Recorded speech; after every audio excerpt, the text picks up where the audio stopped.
Welcome, critters! I'm Clara Jones, your devoted host of the Sacred Reading CR podcast, where we discuss and examine Critical Role episodes, plot lines, characters, and players through the lens of sacred reading practices. This particular episode is about Campaign 1, Episode 42, I believe, Part 1. And joining me today is Atlas. Hello. I just one-handed took my collar off of my dog to reduce the jingle jangling in the background. If that's Nice. not skills, I don't know what is. It's an important life skill, genuinely. All right, so the icebreaker for today is, do you have any crazy roommate stories? Oh, yes. I had one roommate that wouldn't let me sit on the couch because she owned it. Wow. Um, this was also the roommate that would leave shrimp tails in our kitchen so it would smell like shrimp, which I hate, so I wouldn't cook because she didn't actually want to live with anybody. Hmm. Yeah. Oh, I also wasn't allowed to take showers between the hours of 8 p.m. and 8 a.m. because the only shower in the apartment was backed up to her room, and she didn't want to have to listen to water running, but it was okay for her to have yelling, screaming fights in Chinese with her family across the planet at midnight. Hmm. It was a long year. Hmm. There Yes. was a lot. I feel like we've always all had a crazy roommate at one point in time. Um, Mine was actually in college. It was one of my dorm roommate assignments, and it was like literally the first year, the first roommate that I was assigned. It was funny because usually there's only two people assigned per dorm room for the Hmm. freshman dorms. And it's like literally just like one room with like two beds, two desks, that kind of setup. It's not like the suite setup with like but we did have an attached bathroom, which was the good news. And so me and her knew that we were going to be roommates before moving in. And so we actually did the whole like meet and greet before moving and like she went out to dinner with my parents and like it all seemed kosher. On the day of move-in, another random girl showed up in our room and was like, "Hey, I'm your third Hey. roommate. Surprise!" Because we saw Wow. our room and they're like, "There's three beds, there's three desks. Maybe we just have an extra one." And then this other girl showed up. She was like, "Hey guys." She dropped off her luggage and then just like promptly left. Okay. This third girl, mind you, ends up being my best friend. Like she is still my best friend to this day. And so me and her were like two peas in a pod from the very beginning, bonded very quickly, and I love her to death. The first girl, on the other hand, and I quickly learned that we did not have complementary personalities for living together. She was very used to getting her way in all things, and I think I Mm. was also very used to getting my way in all things. And so like for example, um, she would leave her dirty plates all over the dorm room, like on all of our um bookshelves and stuff like that. Like we used a No, series thank of you. bookshelves for all of our like dish storage and stuff like that. Hmm. Um, and instead of taking the dishes to the bathroom where the sink was, she would just leave the dirty dishes on the bookshelves near like where the microwave lived. And so sometimes I would move her dirty dishes to like the top of the garbage can because I needed to get to other things. Or sometimes I would take her dirty dishes just to the bathroom to like put them by the sink. And then she would get mad at me for moving her dirty dishes. Um, we also had an attached balcony, and I strung up one of those like lines for drying clothes, right? Hmm. And so she would put all of her wet clothes up there, and once they were dry, I would like take them down and fold them, put them on her bed, and put up my wet clothes to dry on the line. She got mad at me for doing that. And so it got to the point where she just passive aggressively like hated me, like absolutely abhorred me. And so she got into the habit of every morning when she would get ready, she had an early language class, and so she would get up and get ready before I would get out of bed. And her desk was right next to the end of my bed. And so she would like prop her feet on the end of my bed while I was sleeping in it and tie her shoes while I was sleeping Wow. in it. And so she would basically like jostle my bed while I'm in there. And then she also hated the sound of my text noise on my phone. Whenever I got a text, she just hated the noise that I chose for it, apparently. And so she chose to change her text message sound to, do you remember back in the day when the iPhones had that like bicycle horn text sound? Yes. She changed it to that. That's obnoxious. And she put it on full volume, and she would purposefully leave her phone in the room when she knew I was there by myself, Wow. and it would just go off. Yeah. College dorms are like the petri dish for crazy roommate stories because my first roommate was also insane. I had more insane roommates than normal roommates living in dorms. Yeah, it was funny. Like what I would try to confront her about it sometimes. I'd be like, "So what's going on, dude? Like why are you acting like this?" And she's like, "I'm not acting like that. I don't know what you're talking about." Yep, that tracks. And I was like, great." Yeah, she ended up moving out into another dorm room, maybe like beginning of second semester, I think it was. And so my best friend, the other girl in the room, ended up taking over the bed that she used to have because it was like a better location in the room. And she just ended up being like shocked that her old bed was being used by one of us. Okay. Like, no, we're just gonna keep it as a shrine to you. Makes complete sense. Okay. Yeah, yeah. Oh, roommates. I think it's a rite of passage, honestly. You know, you learn about a lot about living with somebody when you have to share everything down to a bedroom. Yeah. hmm I also started dating her high school crush. So, Oh, that helped, I'm sure. yes, yes. hmm Well, please join us as we embark on this exciting adventure in story analysis and self-reflection in order to deepen our understanding of ourselves and the world around us. As always, we love hearing your own insights and stories as well, so please comment, like, subscribe below. And ready? All right, let's dive in.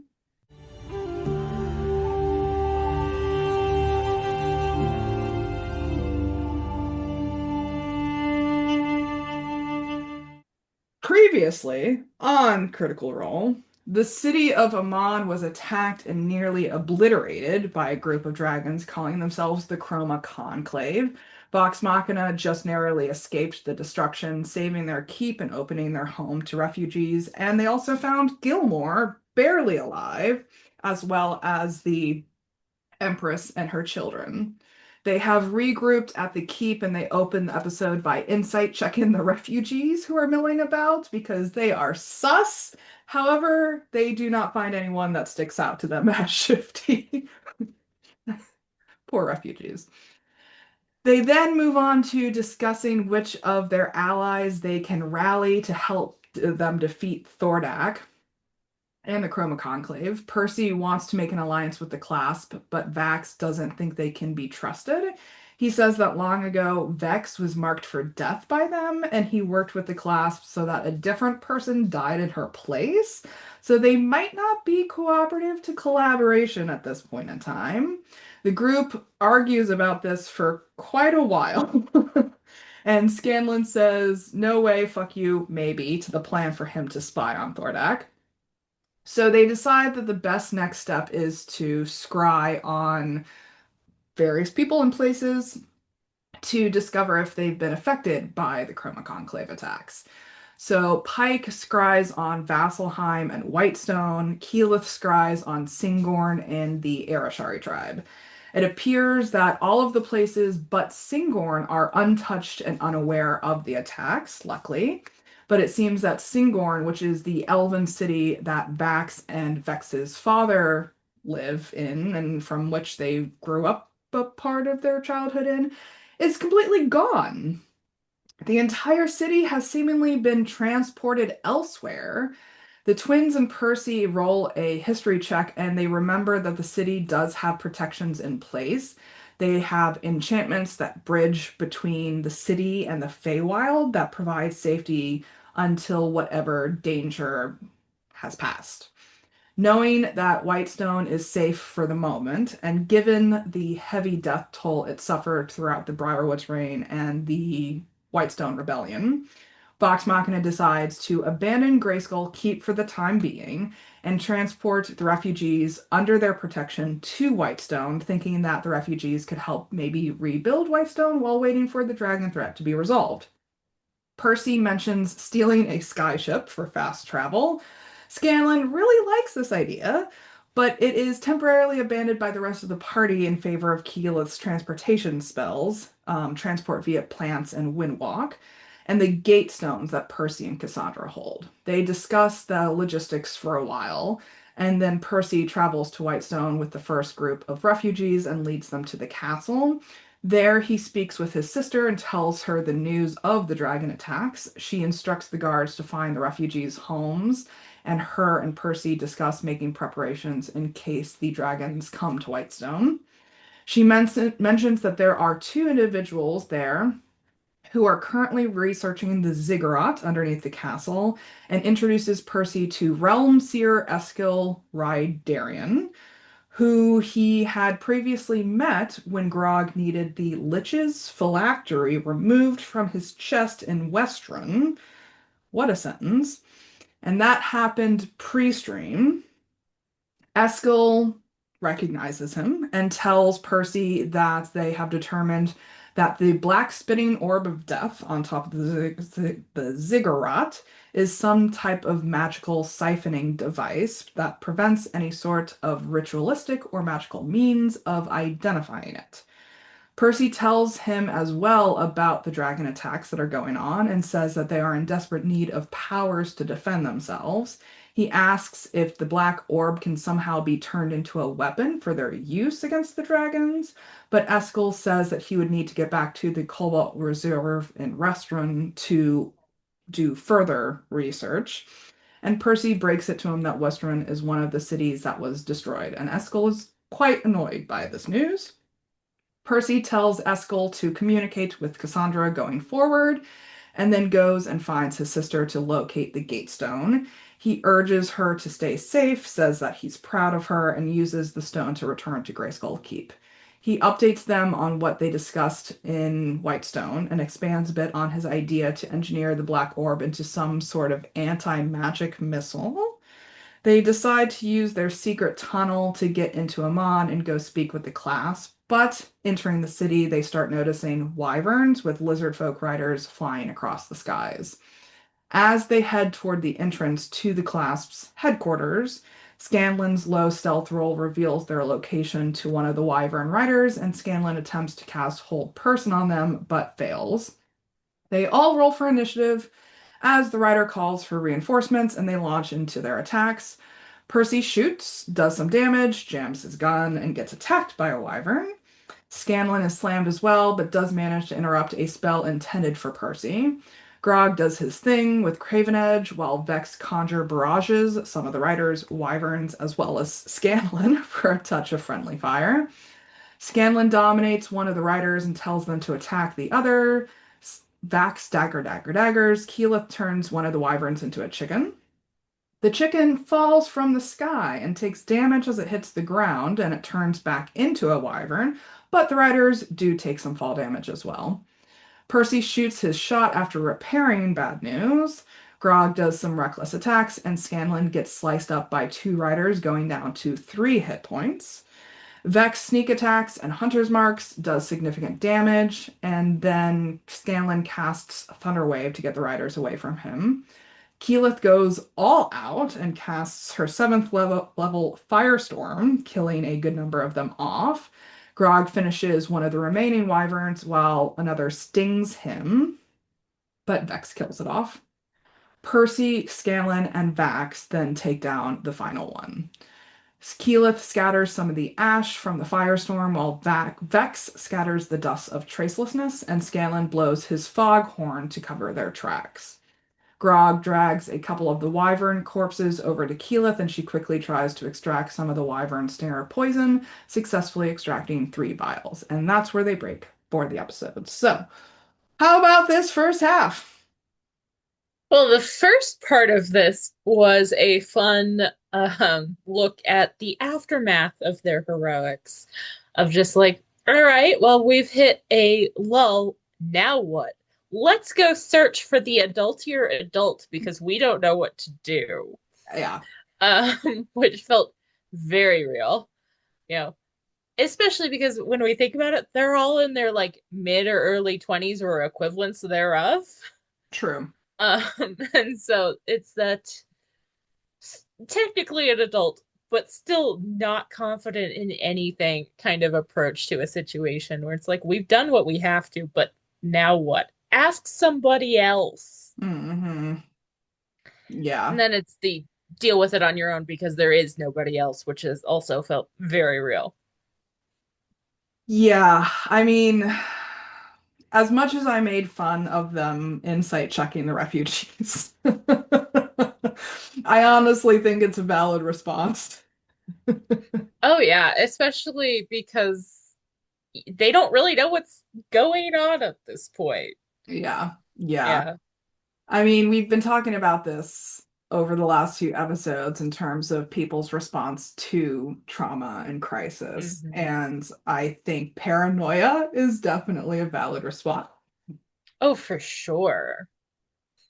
Um, Especially with something like this that was, never supposed to happen, that it's so outside of the realm of experience to encounter one dragon, much less dragons working together to destroy a city, that I can see them going, well, whatever we know goes out the window. Just be paranoid about everybody until we figure something out. yeah. And as much as I condensed their discussions into like what 4 to 5 paragraphs in my summary, it went on for over an hour Yeah. of them going back and forth as to what exactly they were supposed to do moving forward and their plan for moving forward. Yeah, and it wasn't sometimes this group of people has a tendency to fall into circular reasoning. It Hmm. wasn't particularly circular this time. There was Hmm. just a lot to talk about, a lot to consider. Hmm. They were moving forward pretty reasonably the entire conversation. It just took that long because there that was that much to talk about. Yeah. Especially because we're talking about their home base of Amon kind of not being an option. This is where we start seeing Whitestone rise to prominence as a base. Like before this, it's Percy's hometown. They've had an adventure, but their home base is very much still Amon. This is when it changes. Hmm. And that's an important discussion that they have to have because they had no reason to think about it before the events of the last couple episodes. I mean, they themselves are turning into refugees by making this decision. Hmm. Yeah, and it can't be easy to leave a known network, Yes. you know, especially because their entire power structure is turned upside down with Uriel gone. Um, which they kind of aren't really accepting yet. They're still in that bargaining stage.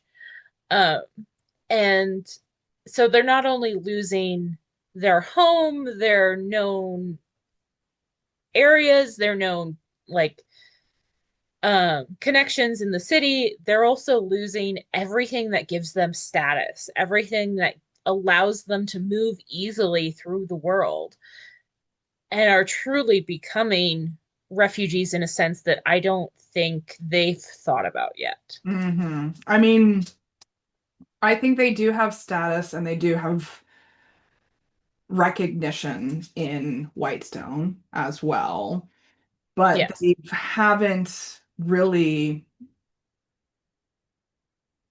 set up psychological foundations there yet, or Yeah. emotional And there's foundations. a difference between status you understand how it works and you understand how to move with, and status that is new. Hmm. And the status in Whitestone is very much still new to them. It's not one they've considered, it's not one that they've figured out how to leverage, except for Percy with a little bit. Yeah, And that's because he had it to some extent already. yeah. And I think there's also magic mechanics that are radically changing the way that they move Hmm. about the world here too, with the introduction of transport via plants. Yes. Transport via plants is a relatively new ability for Keyleth. I don't think she's had it for this long, I suppose. Maybe No, it's they not. haven't had a reason to use it that much either. Yeah. And Matt talks about this a lot when it comes to this point in this campaign, is that it makes his job as a DM very, very difficult once Mhm. you introduce mechanics that allow groups to transport long distances in instantaneously. Yeah, and it's that combo of scry and transport via plants that really becomes the bane of his existence. Yeah. Because without scry, there are more limitations to it, and it does kind of only allow you to pop between certain locations that you already know. Yeah. But the combo of scry takes it to a whole nother level, and that is kind of something they're figuring out now. Yeah. And I think what we're talking about here is swapping a known power dynamic for an unknown power dynamic because Hmm. they still have strength, they still have abilities, they still have their skill sets, they still have connections, but it is nomadic now instead of firmly rooted in the city of Iman. Yeah. And it's an adaptation period that they have to go through in order to understand the dynamics of that new power structure and how best to utilize it as a nomadic structure versus a static rooted structure. Yeah, and that kind of destabilization tells a really good story. Yeah. Um, it's really easy to fall into patterns and just keep doing the same thing over and over and over again. And in stories, and especially in D&D, where you are telling stories with other people, where you have limited control over other people's characters, as a DM, one of the big things you do is you create reasons for things to change. And so Matt is deliberately destabilizing them in order to push the story into something different so that Hmm. they don't get stuck. Hmm. I mean, there has been a lot of talk about the Chroma Conclave arc and its strengths and its weaknesses. Yes. And I think it's clear what Matt was trying to do with the Conclave arc. It's just that the execution was not as good as it could have been. Yeah. But, he's learning the process. The players are still learning the process too. But I think it does speak to his, for lack of a better word, genius in this case of introducing elements that move the campaign, the series, Critical Role as we know it, beyond Monster of the Week dynamics Hmm. to a multi-plot campaign. Yeah. It's the difference between, that serial TV show and an epic, Yes.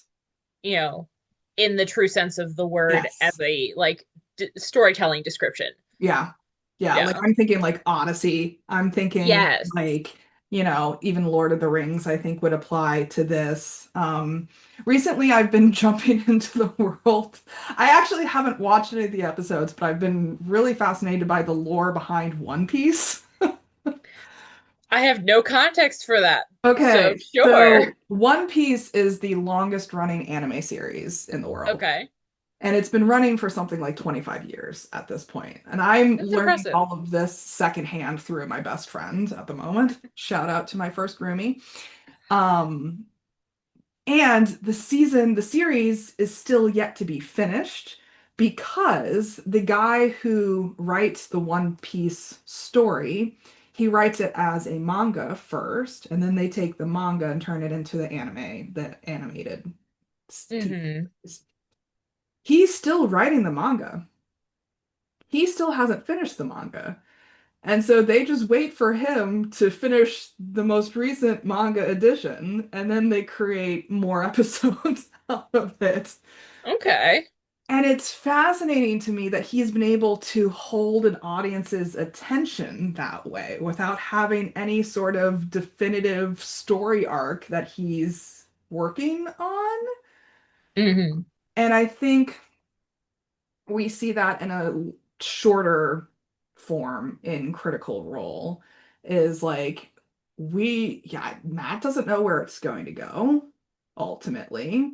He has ideas of plots that he's subtly weaving in here, but at the Yeah. end of the day, it's still based on improv. Yeah, and he can steer them as much as he would like, but there's only so much control he's ever going to have.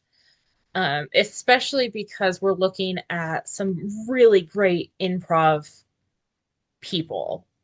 Um, like there are groups where this would not work nearly as well, Yes. you know, and because they're not so rooted in the improv and the telling their own story.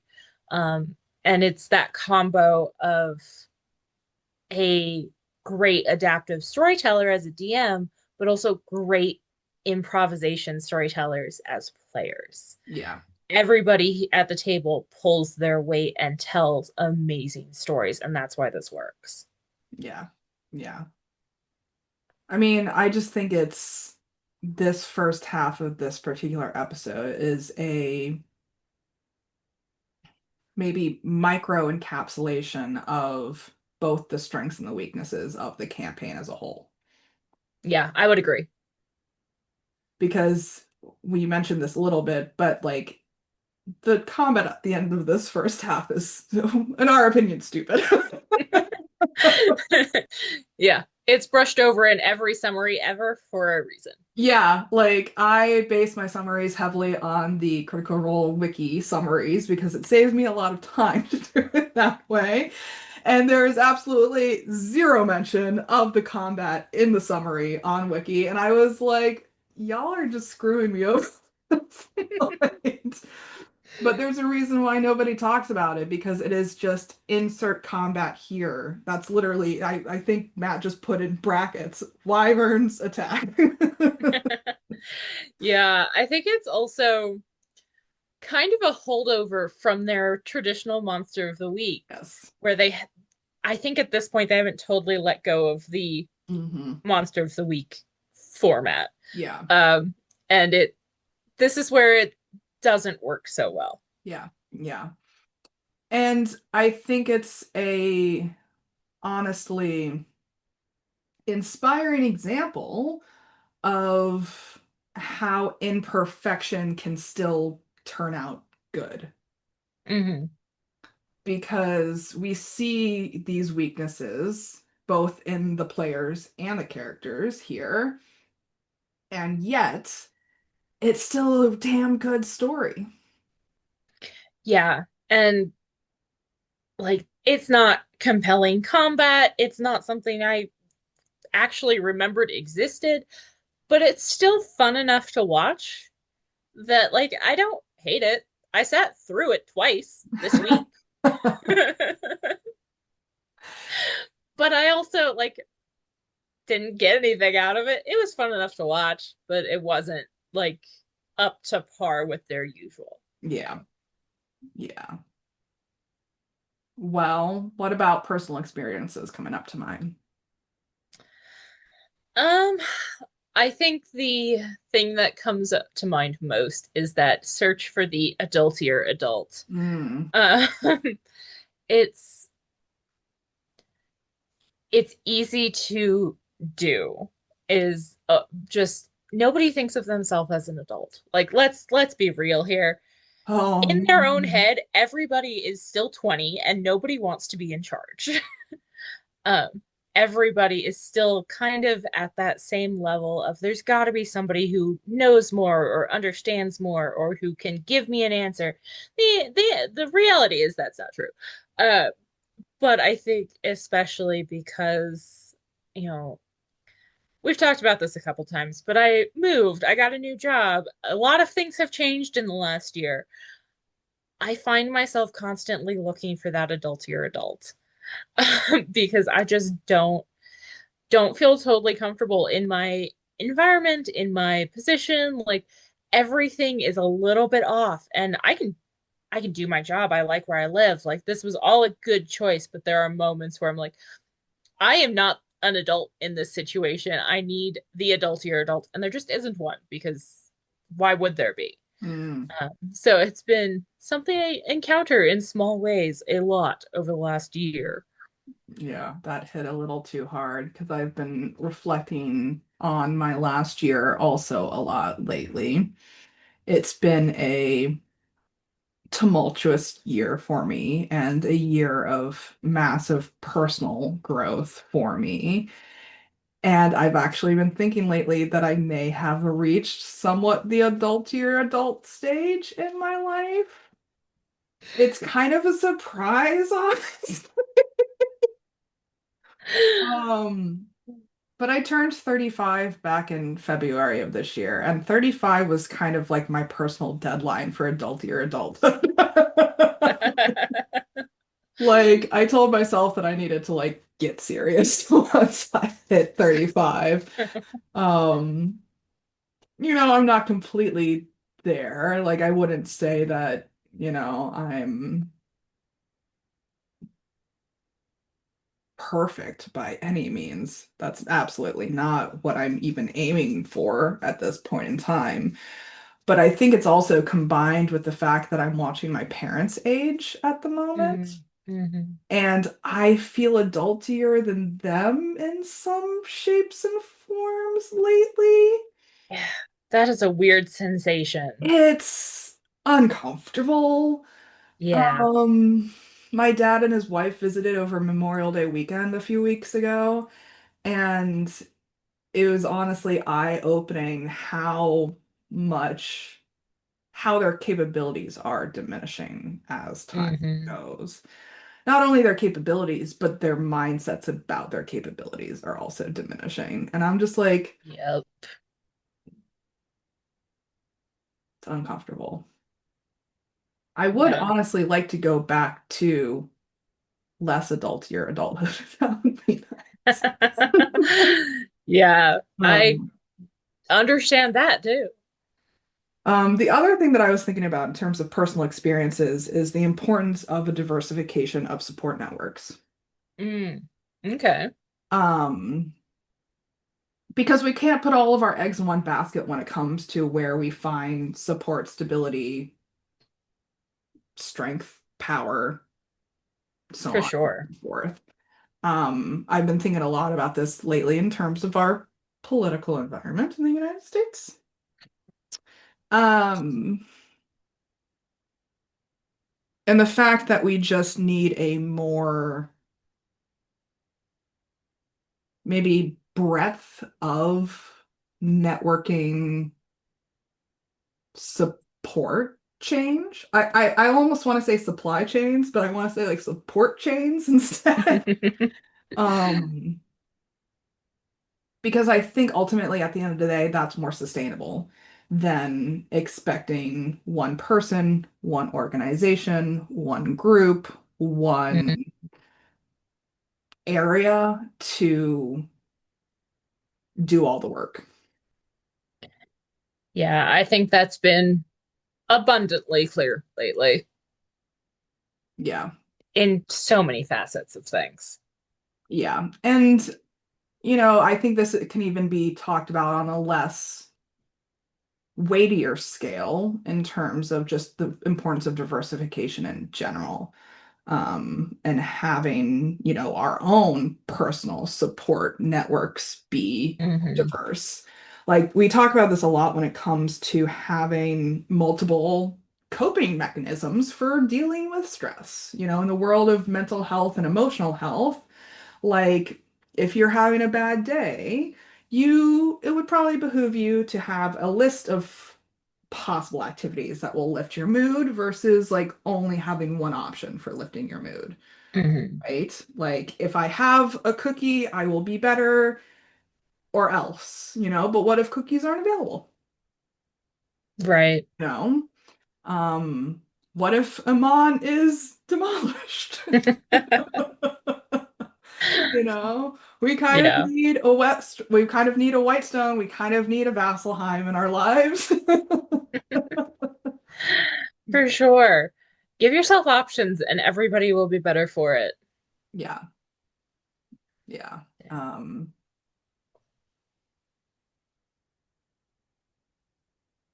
Having this adult to your adult diversified support network, I think is a key takeaway here. Oh, for sure. Yeah. Well, what are we going to do about it? I think the thing that I got out of this episode was the need to embrace the good, bad, and mediocre of Mm, things. man. Of we're looking at something that like a story that we know is so good and finding bits that are good in this half, mediocre and a little bit bad. Um, and it all builds together, that you can't have one without the other. Yes, Um, absolutely. and so I think for what I'm going to do about this for this episode, it's a taking that philosophy into real life. You can't have the good times without the mediocre. Like work might be boring, but it pays for all the fun stuff. Um, and so just keeping that mindset alive of, yeah, this is not the most fun, but it's tied into the things that I do love and the things that make me excited and happy, and everything builds into something that is greater than itself. Hmm. And I hope that that thing is good. Hmm. Yeah, I love that. I love that. It's so funny that you bring up mediocrity. Because just yesterday I got my annual performance evaluation from the work that I've been doing for the last year and a half now. Hmm. And in all categories, I got meets expectations. Yeah. And I honestly thought it was hilarious. I thought it was the funniest thing ever. Like, no comments were written on it. It was literally just meets expectations in all categories. So helpful. And I was like, this is the most mediocre evaluation I have ever gotten in my entire life. Like, as a former gifted kid, like, as a former honors roll kid, Yeah. like, it is honestly the funniest thing to me because I don't think I've ever just like solidly met expectations. Fair. I, Yeah, also on that former gifted kid track, and I that man, would be weird to me. yeah, like I'm a chronic overachiever. Like it's honestly overachiever to a fault at this point. Hmm. And something Oh I've yeah. been working on for a long time. And so I'm actually taking it as a win. I would too, actually. I'm just like, look at me being mediocre. I did what was expected of me and I didn't burn myself out doing more. Yeah, honestly, like it's kind of like it's honestly what I set out to do in that job was just like meet expectations. Like I didn't want to do less than good. I didn't do want to do more than good. I just wanted to get my fucking paycheck. Which is a good goal to have in a lot of places. And I'm like, I met my goal. Look at me being mildly mediocre. I thought it was the most hilarious thing I'd ever seen. So yeah, I think that also the message I'm taking away is embrace some mediocrity too. Is like I don't have to overachieve in literally everything that I do because I'm already overachieving in a lot of other areas in my life right now. Yeah. Um, which, is kind of a problem too. But at least I didn't overachieve in Yeah. this one thing. Yeah, I think it's a lesson for us and for Vox Machina. Sometimes survival and getting through the day is good enough. Yeah. Yeah. Because I think it also boils down to an ego thing too, Hmm. at the end of the day. And I think so many, when we talk about the fantasy genre and we talk about, superheroes or however you want to qualify these adventures that we're following, there is a need for validation and recognition and valor that may or may not motivate them forward in these endeavors, which I can definitely relate to. Yeah. um, and sometimes it's okay to just meet expectations.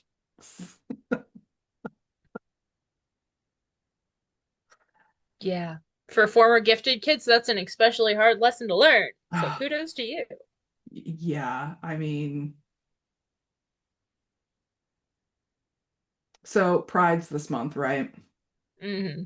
So I think there's a local bakery that is like donating all proceeds for this rainbow cake that they're selling to a local, it's the gay business association in town. Hmm. And so I think I'm just gonna buy myself a gay cake and eat it all by myself. Yes, I approve. I think that's the action I'm being personally called to is to Yes. buy a gay cake and eat it all by myself. I am on board with this plan on so many levels. Me and my mediocre gay cake. Uh, well, anything else we want to add before we wrap? I don't think so. If I remember, I will share pictures of my mediocre gay cake. Yes. Um, these are powerful themes that we're talking about, per usual. These feel like therapy sessions, honestly, at a certain point, and I am 100% here for it. Audience, we definitely encourage you to share your own thoughts and feelings and insights with us as well. We'd love to know how mediocrity has impacted you in your own lives. Special thanks to Alice for joining me today. It's been a pleasure. Always happy to be here. Next time, we'll be discussing Campaign 1, Episode 42, Part 2, and joining me again will be Atlas. So I'm excited for that. If you're looking to also be mediocre with me, I'm not gonna let that go. If you're looking to nerd out about Critical Role with me, I am always looking for more co-hosts and guests. So please reach out if you're interested.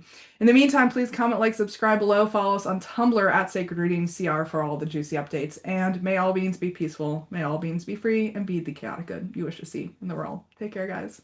Bye.